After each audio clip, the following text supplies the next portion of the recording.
Shuvu teens, what's up? Pastor Matt. This is the week for Parshat Tavo. And this is an exciting Torah portion because we talk about first fruits. Now, I know what you're saying. What's a first fruit? Does it mean it's the best fruit? What's the last fruit? What's the deal with fruit? Cut that part out. So, first fruits. Let's talk about it. We can make a spiritual application for this.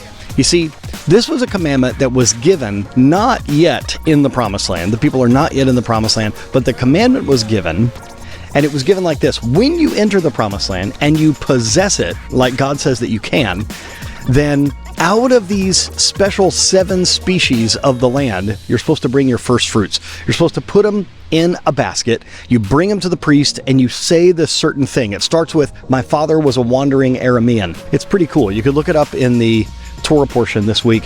It's like a script that you say, and it's a history of the story of the children of Israel. So it's pretty cool. It makes you kind of get in touch with and remember the history of the people. Now, what's interesting about the idea of first fruits is this. The first belongs to God. And you know, this is even done with like the firstborn. Still to this day, the firstborn male of a family goes through a ceremony called Pidyon Haben, the redemption of the firstborn. You have to give a Kohen 5 silver coins, and the father has to say, "I want to redeem my son."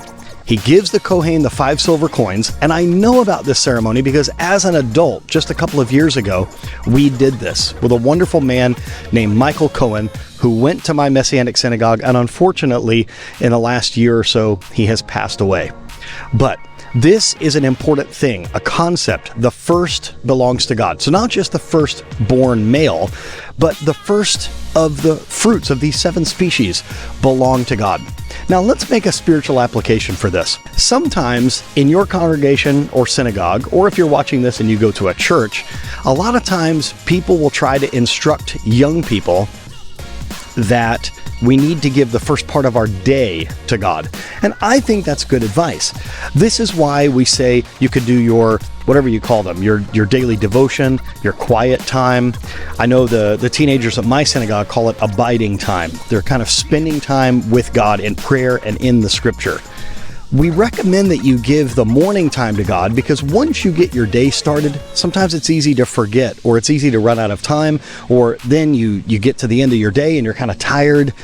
It's good to give God the first of everything, the first of your abilities, of your talents, the first of your money, even the first part of your day. So I would encourage you to do that time with God in scripture, in prayer, in worship. Do it in the morning. Give God the first part of your day. Don't give God your leftovers. I don't know how you feel about leftovers, but some people, they eat some food and they have some stuff left over and they think, "Oh, I'll eat this later." And then, you know what? Sometimes they don't want to eat it later. Sometimes they get tired of that. Don't give God your leftovers. Give him your firsts.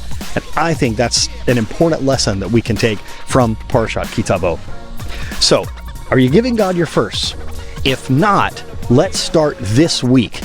Tomorrow morning when you wake up, give him the first. And try to do that every single day. Give him the first part of your day. I think you'll see it'll make a difference in your life. Shuvu teens, Pastor Matt, out.